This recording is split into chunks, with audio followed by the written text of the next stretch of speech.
Then there were tabbing problems, which once you get into Python, you flat out have to fix, But you can type in anything you want in pseudocode and nobody tells you about it except me. Everything after a while needs to be indented. I should have put a start here. Everything after the start needs to be indented. Some people didn't indent after the while. So they had while, repeat, equals, whatever. They had, C is equal to input, C, whatever, The people who didn't tab everything under the while tended to get the if statements right. And the people who tabbed after the while didn't always get the if statements right. If you do this, if whatever, then the output, whatever, needs to be tabbed, right? So you got to do that. Else if whatever, output. Okay, so if it looked like this, that's not right. If that was dedented,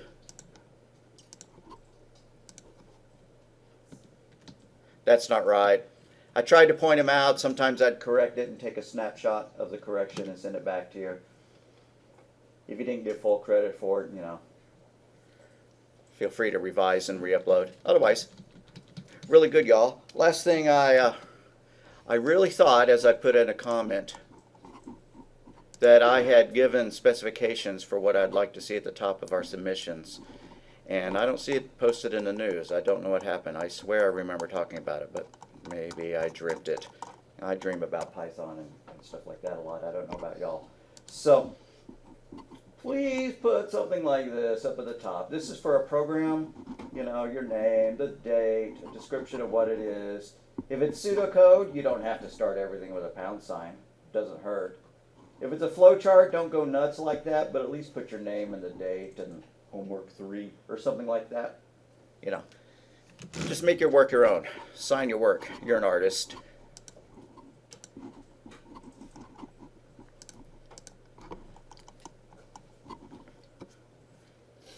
So we've been sort of bouncing back and forth as we plowed through how to think like a computer scientist, as I covered something in an in-class assignment and we then hit the lecture about it. I want to go ahead and work our way through the fruitful functions.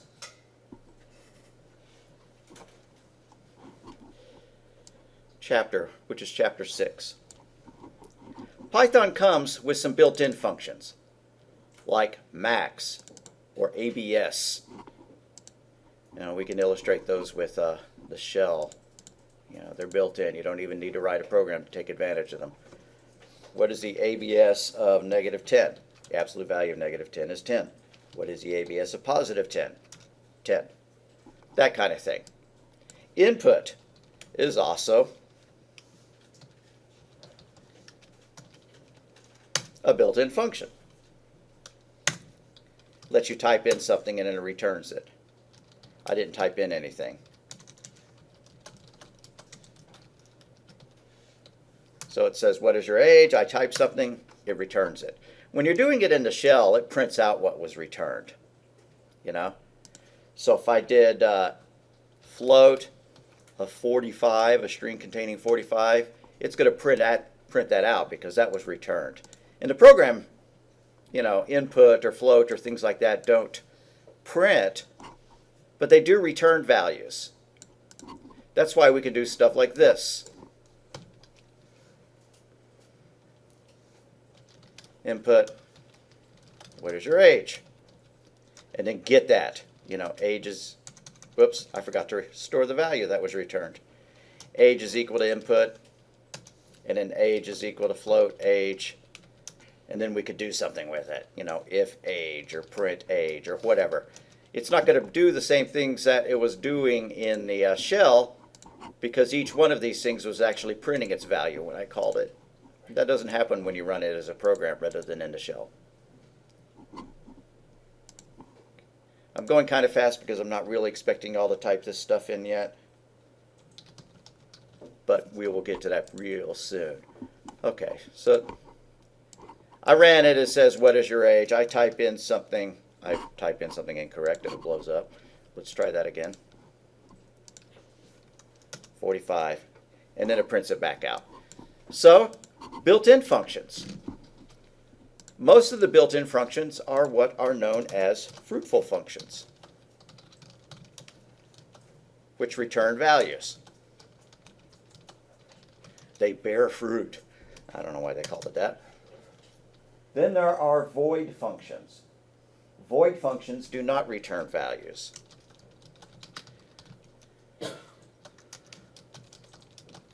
I think that print is probably a void value, because why would you do this? A is equal to print. Why would you want to store some result from printing out? Let's see if it actually, we can just do it in the shell. No, let's do it here. It's probably going to print the word none. None. Void functions in this language return a special value called none. So examples of which are fruitful functions: ABS for absolute value, input, int, float. One book I used to teach from called them BIF for built-in function. We're not going to call them BIF.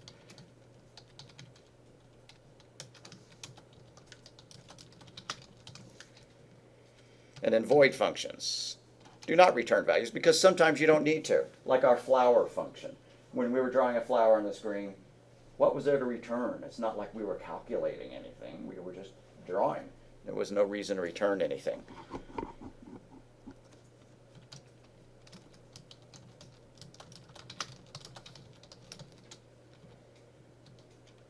Offhand, I'm not coming up with any other examples of void functions that are built in other than print. Alrighty, so let's play with functions. Let's define a function, DEF. We're going to call this one Joan Jett. So we always use the DEF keyword followed by a name, followed by parentheses and a colon. And what does a Joan Jett function do when we call her? She sings, "I love rock and roll." Then she sings, "Put another dime in the," help me out here, "jukebox, baby." Yeah, alrighty. There we go. That's enough. We can stick an optional return statement at the end. I like seeing returns at the end of my functions, but you don't have to put them there unless they are fruitful functions. This is a void function. She goes up there, she sings, but she doesn't send us anything back. Her performance is enough.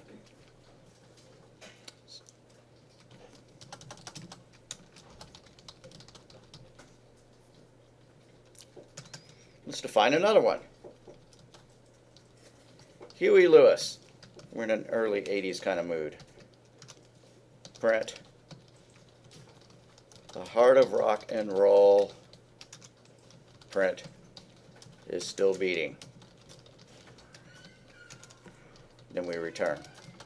Again, we return nothing, or as it calls it, none, because it is a void function. We could probably even put the word none right there in the code, but that'd be going way overboard for something that doesn't have to be there in the first place. All right, now we're going to have a concert. Joan Jett comes up. Then Huey Lewis comes up. And then Joan Jett comes back for the encore.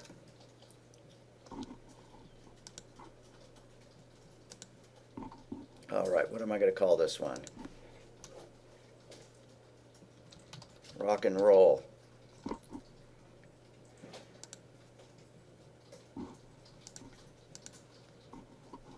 So I run it. It says, "I love rock and roll. Put another dime in the jukebox, baby." She's done with her show.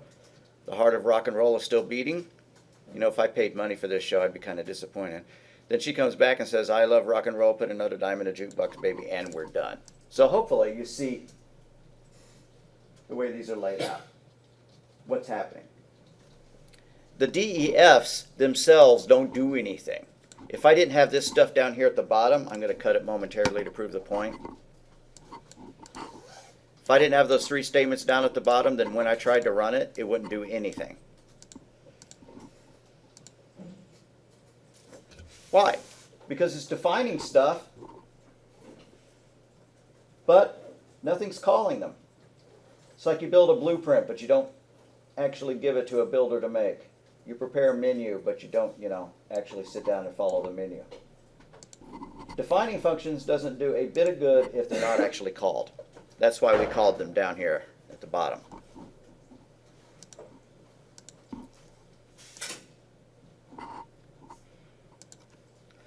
So those are void functions. They didn't need to return anything. More serious examples of a void function is just, some kind of output. Draw a square, relocate your cursor, draw a circle, draw a flower, output, the payroll results, that kind of thing. That's the kind of thing where you tell somebody to go do something and then they run off and do it, and you just trust them to do it, They're not bringing you a report back of any kind. A fruitful function is one that returns a value. That's kind of like input or calculation. Let's define another function. Define favorite artist. Okay, that's a bit long. Fave singer.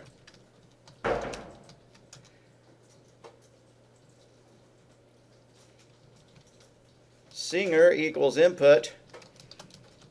Who is your favorite singer? Now we've asked them that, so we may as well return it.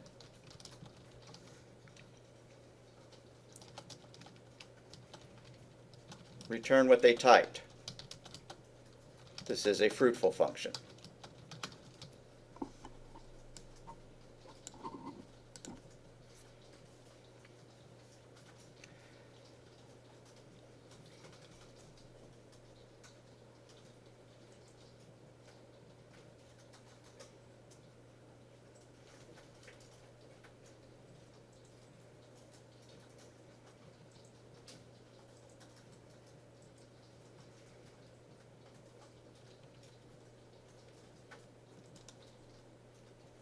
Let's make this fave singer function a little bit more sophisticated. We're going to give them a menu of choices.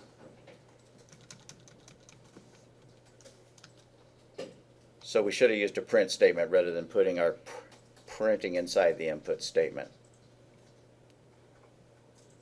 Let's make that change. Sorry to change gears on you. Cut that stuff out of your input statement, and we're going to add some prints like this. Who is your favorite singer? And then we're going to give them some choices. JJ for Joan, Jet, HL for Huey. All of a sudden I forgot how to spell his name. Lewis. And then they type in whichever they like. Now down here, we're not going to just summon them and make them do concerts one after the other. Instead, we're going to check the result. Only our favorite singer is going to sing. So, I haven't called the fave singer function yet. I was about to make a mistake. I was about to do something like if singer equals JJ, but I couldn't do that. I can't do this if singer is equal to JJ. Don't type this. This is bad code. Why? Because I never called the fave singer function. So that code just sits there being unused. It's latent, it's lurking, waiting for us to use it. So let's do this. Singer is equal to fave singer.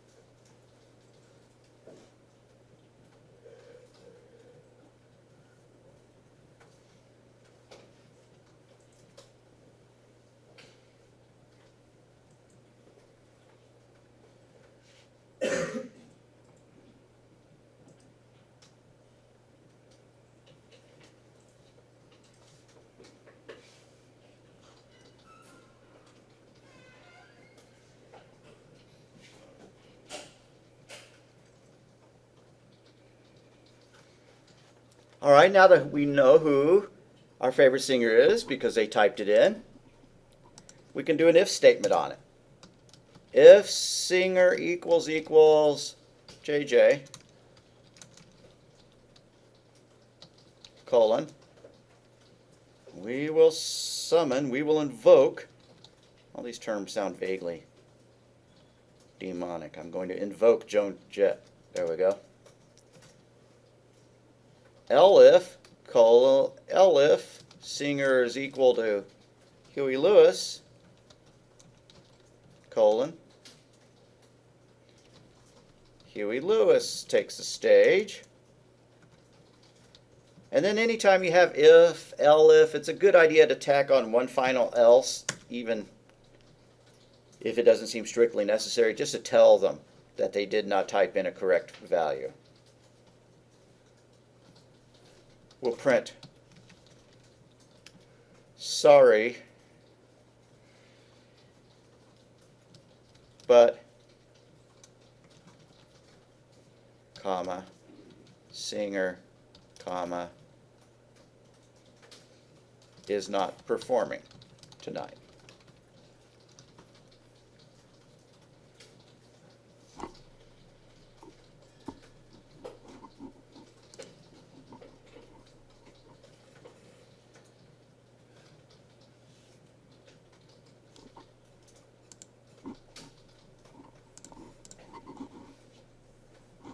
I'm going to run it, see if I have any syntax errors.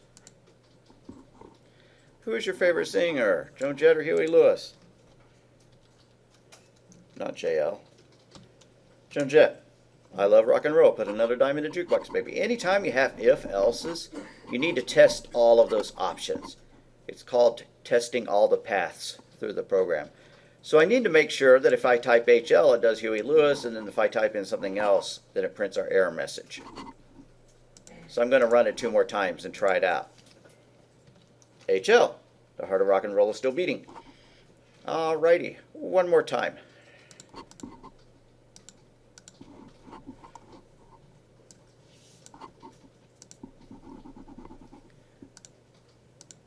Alrighty, I don't like any of these people. I want Lady Gaga to perform. LG. Sorry, but LG is not performing tonight.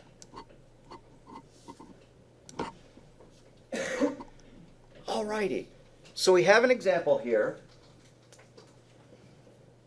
of 2 void functions that provide output only, and then a fruitful function that provides input. This fruitful function could actually be improved. There's more than one thing we could do. One is we could make it loop until they type in good input. You know, we could have a list of singers who are acceptable in values, who are on the billing tonight. And if they don't pick one of those, then we keep looping. That'd be a reasonable thing to do. Another thing to do would be to convert what they type to uppercase, so that if they typed in JJ in lowercase, that it wouldn't blow up.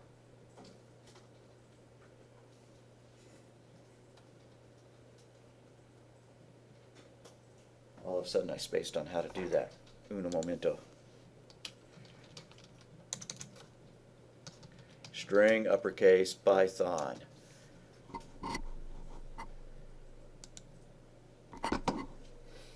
Whenever you Google a problem, half the time it takes you to Stack Overflow.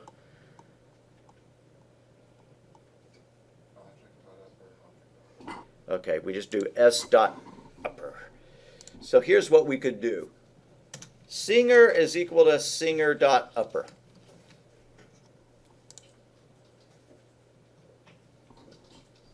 I tacked that onto the fave singer. And you know what? You don't even need that singer is equal to singer.upper. Take this part off. Just make it singer.upper. In some languages, you have to actually store it back into itself to get it to work. In this case, we just call singer.upper. It's converted to uppercase. So if I type lowercase stuff,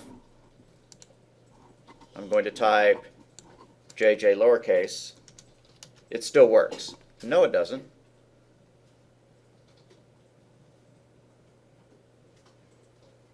Well, let me try it the way I was planning on it.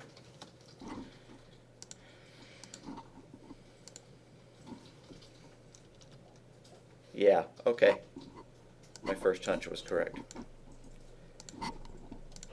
That turns it into uppercase right here. That's kind of like doing a conversion to int or float, except we're not passing it to a function. We're instead invoking a function that is already attached to that variable, which is called a method. In this case, upper is a method because it's a function that's attached to a variable. And we'll learn how to write those, but it won't be until closer to the end of the semester. But you can tell it's a function call, you know. It's got the parentheses and stuff like that. It's just a function call that's following the name of a variable. And we've seen those before. Leo.forward, Leo.left, you know, that kind of thing.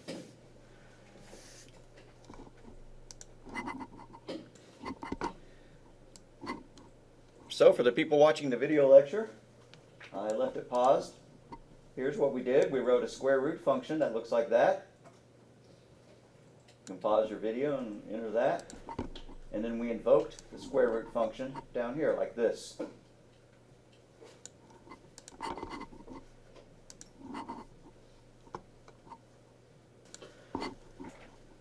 Let's write a few more. Let's write a function that'll add two numbers. And then let's write a function that will multiply two numbers. Now again, this is kind of superfluous because we could just multiply the numbers right off the bat. But what would happen if we ran this and we typed in a negative number? What is the square root of negative 100? What do you know? Python has built-in support for imaginary values. Imaginary values are numbers that are built around the square root of negative 1. What if we didn't like that? What if we wanted to make it to where if they typed in a value less than 0, all we did is return 0? Maybe that's not a valid square root, but maybe it would be good enough for this code. What we could do is here, before our x is equal to x statement, and I don't even know if I want y'all to type this, but let's go ahead and do it. If x is less than 0, we don't need the parentheses.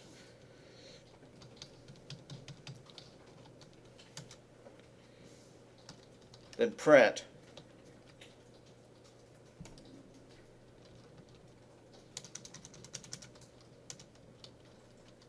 negative values not allowed, returning 0. And then x is equal to 0, just so that we have something to return. Else, we're going to have to unindent to get our else in the right place, and then tab that over. So this is the code that we added from there to there. And then we had to tab this line over. So add that, add that, add that.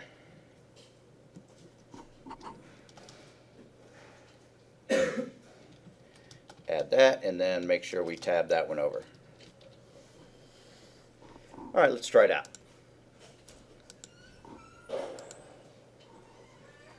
Please enter a number. First, I'm going to test out a good value. Make sure I haven't broken the code. You wouldn't believe how common that is. You try to fix a problem, and you wind up breaking it. Sounds dumb, but that's just honest. That's what happens. As things get more complex, it becomes more difficult to make changes to them without having unexpected side effects. Please enter a value, negative 100. The square root of negative 100 is 0. While that's not mathematically accurate, maybe our program required it in order to not crash, you know. Alrighty. It could be that we should have put this error handling somewhere else. We could have done it right here and not even called the square root function if the value was negative. Or we could have done it here and asked for float. We could have made it an ask for non-negative float function. That would loop until they typed in a non-negative value. You just have to kind of decide where your error handling makes the most sense. All right. Let's do our add function. Define add. Let's call it add x, y. And it takes two numbers in, x and y, colon.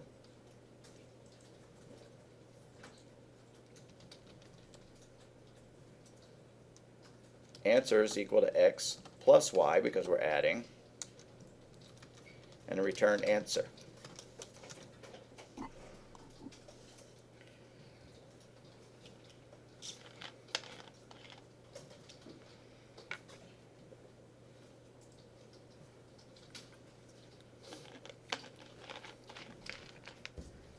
Let's do the same thing for multiply. Define multiply x, y. Maybe I should have used underscores in there to make them a little bit more readable.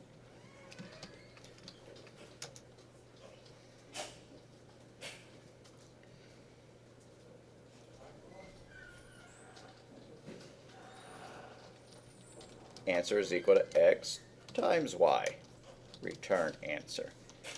And I may have mentioned this before, but I'm doing this in 2 steps, and you could actually do it in 1. I'm going to modify this to show you the other way. You don't necessarily have to make this change because I'm just going to undo it. You could do this. Multiply x, y. Well, what am I going to return? I'm going to return x times y. That's great. That's great and all that, but it doesn't give you a chance to add any debug print statements or any if logic or whatever. You know? If we had just done return x star star 0.5 here, then it would be harder to debug, to add print statements, to figure out, you know, what x was before we returned it or whatever. So I like this pattern. Calculate the answer, then return it. Don't try to do so much, you know, in one step. Break it down into the smallest steps possible. And then if it makes sense to you, you can combine them. But all right, so I'm going to undo those.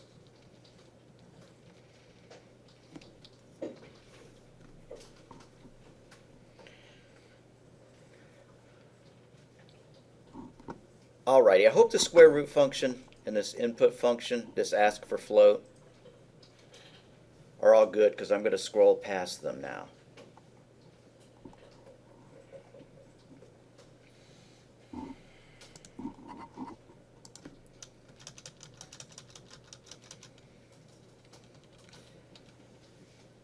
So we don't have 2 numbers to add or to multiply.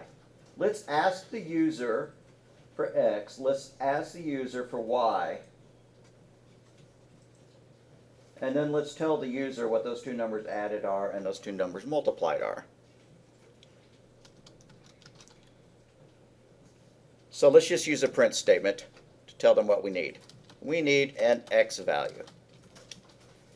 And then we're going to call our input function.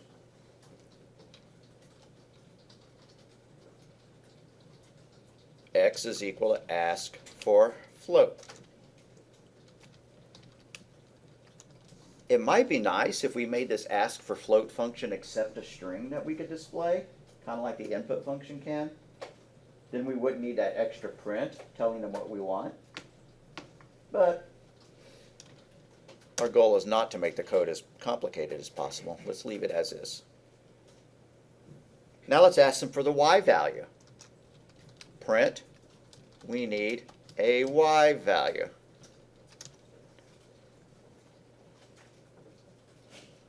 Suddenly it occurs to me to wonder why the English language uses and for things that start with a vowel and a for things that don't. Why?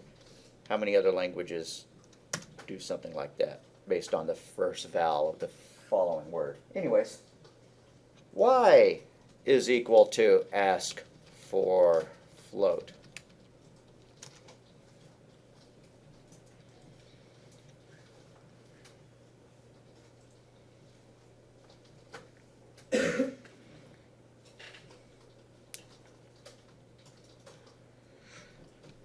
Now let's print our answers. Well, we actually have to call these functions. Answer is equal to add xy, parentheses x times y. Answer is equal to multiply xy, x times y. You're right, I do need to do two different ones unless I just print them out as I calculate them. So let's do answer 1 is equal to add xy, answer 2 is equal to multiply xy. That's an incredibly good point. And why? Because if you just keep calling these functions and storing them in the same value, then we're overriding that value. We'll never know what add xy was. Now we could kind of fix that by putting some print statements, you know, between these calls that work. Alrighty, now to print our output. X times y equals colon answer 1. Print. I don't know why I did x times y first. That's actually add x plus y. X plus y is equal to answer 1. X times y is equal to, quote, comma, answer 2.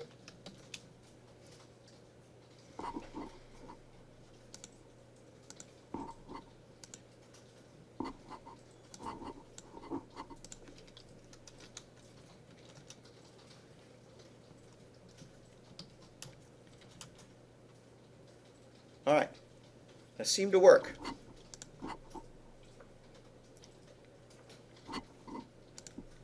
So we are going to do a homework assignment based on this idea.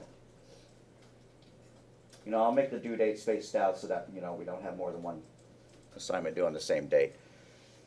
But here's what it's going to be. Let me pop up another document so I don't have to scroll this off the screen.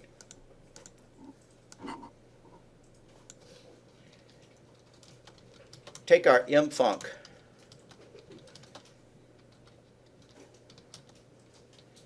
code and add support for the following math operations. Divide, subtract,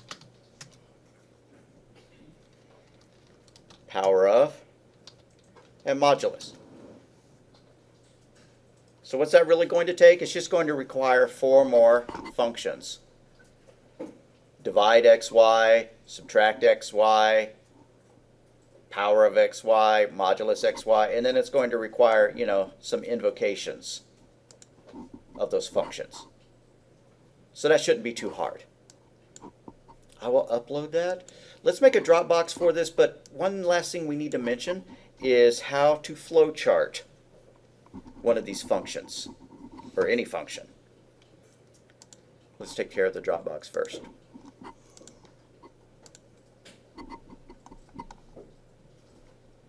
Oh, I didn't assign a due date for the house cost. Clever me. All right, then it's due next Sunday.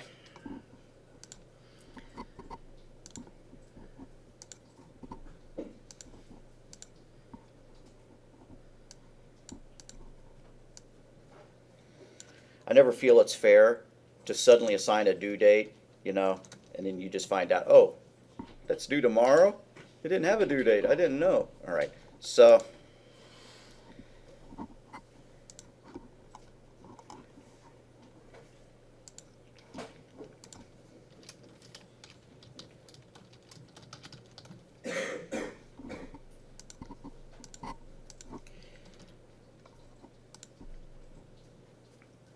all right, so there is a Dropbox J, in case you need to walk out. I'm going to go to Lucid Chart.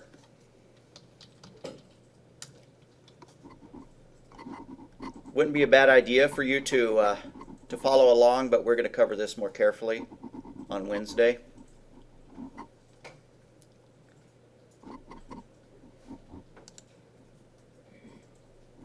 Really?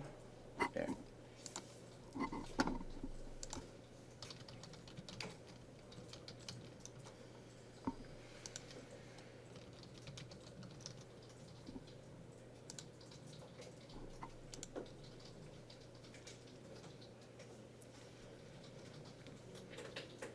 Okay, so we had 2 really important functions besides the square root one.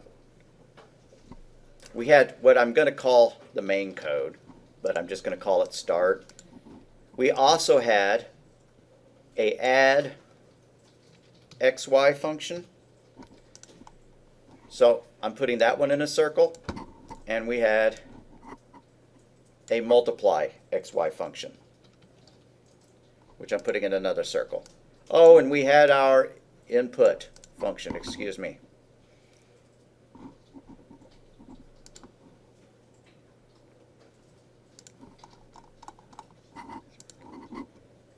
I should have just called it input float rather than ask for float. But anyways, all right, so we really have ask for float. If you want to put the word DEF in these functions, just to remind yourself that they are functions, that's okay, not necessary. But you had better list the parameters. Ask for float didn't take any parameters, so I'm just putting parentheses there. Add xy did take parameters, so I'm going to put x comma y inside parentheses. Define mult xy took parameters.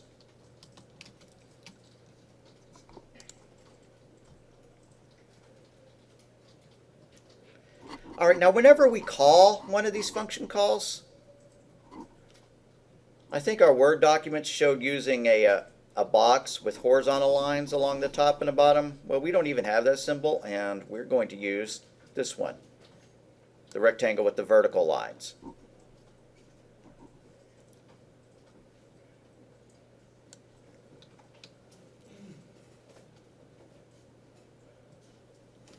X is equal to ask for float.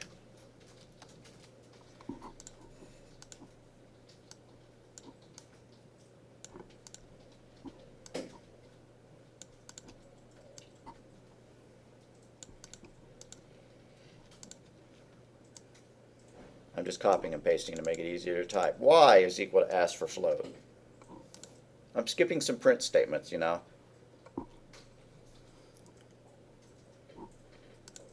Kind of like in our pseudocode, we didn't say please enter age, we just did input X. What this box with the vertical bars means is that this just isn't a process. It's just not a math or anything like that. It's actually a function. It's going to call one of these other functions that we're defining. So before we go much further, let's go ahead and finish the ask for float function.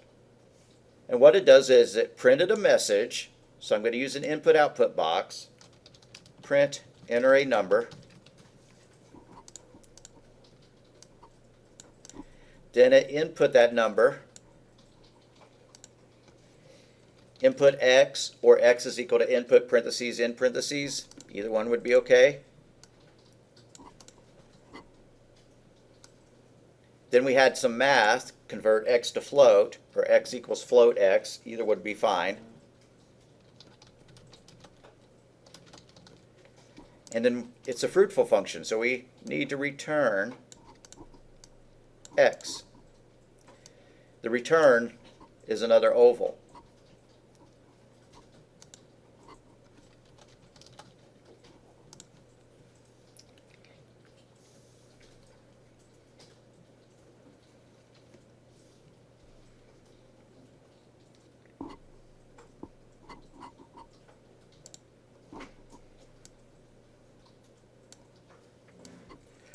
Alrighty. Add xy. That's going to be an easy one. It only had 2 steps. One was a math calculation, so math happens in a rectangle. Answer equals x times y. And then we had a return statement. Returns are in the ovals. Return answer. That's a funny looking add, isn't it? I keep getting stuck on multiplication. Answer is equal to x plus y.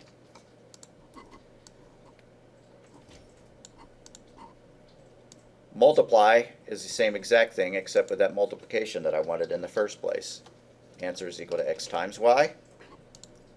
Return answer.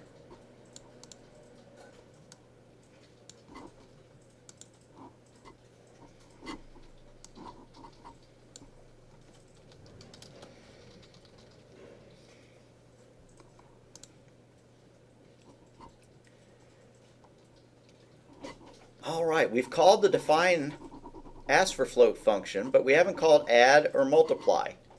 So I'm going to go back to my main code under the start box. And this one's going to be answer 1 is equal to add xy, parentheses, x comma y. Except that should have been a function call box. So I'm going to right click on it, do change shape, and pick the rectangle with bars.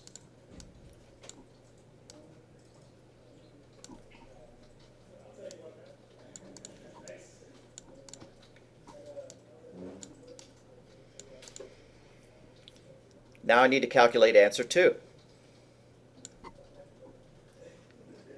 Same thing. It's a process. It's a function call. So I'm going to use the predefined process block, rectangle with vertical bars. Answer 2 is equal to add, multiply x comma y.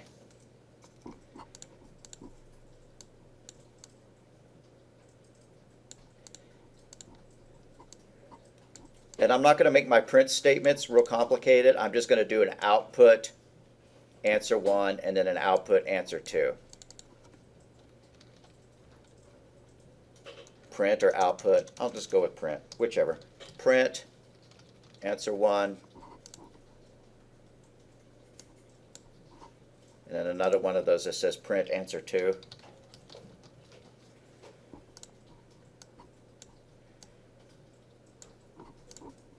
And although it should be beneath it, I'm going to put my final stop block off to the right, just so I don't have to do any scrolling or reducing of the size. You certainly don't need to do that. All right, that is a done flowchart. One thing I like to do, if I can, if it makes sense, is just to color code these things. And what do I mean by that? I'm going to give each one of these ovals a slightly different color. This is absolutely not necessary. But the first one, I'm going to use that paint bucket to fill it with a yellow. The second one, I'm going to use the paint bucket to fill with a pale blue. And the third one, I'm going to use the paint bucket to fill with a pink. Then I'm going to color code the function calls to match. These are ask for float. They both call the yellow one. I'm just going to select them both and go up to paint bucket and pick yellow again.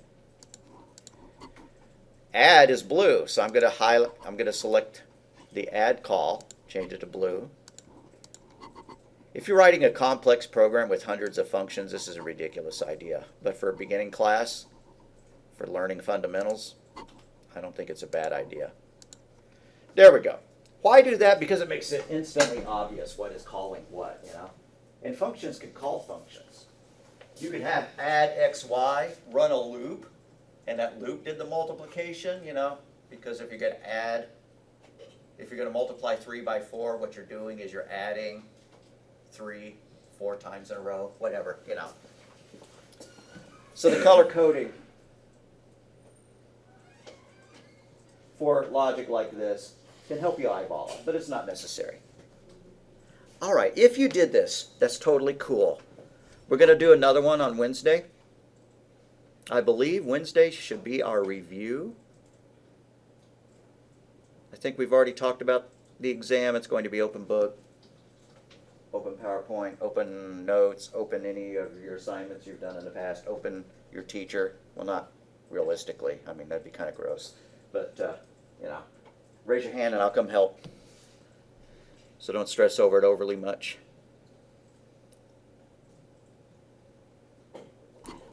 Just do a download as if you did this. Since I didn't give it a good name, it's just called blank diagram. I'm going to do a save as and give it a better name. mfunc. And then file download as PDF, and now I have a better file name to upload.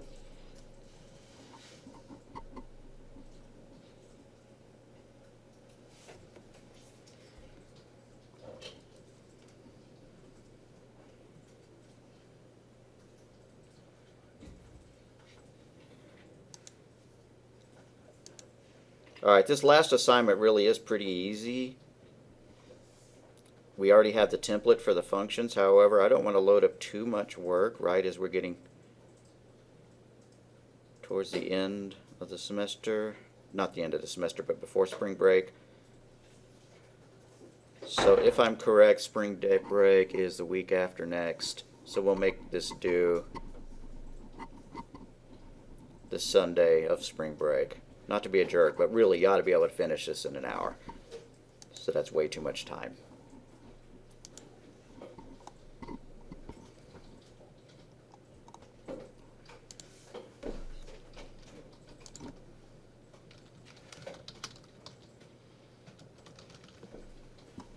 You don't have to do a flowchart for this assignment or pseudocode.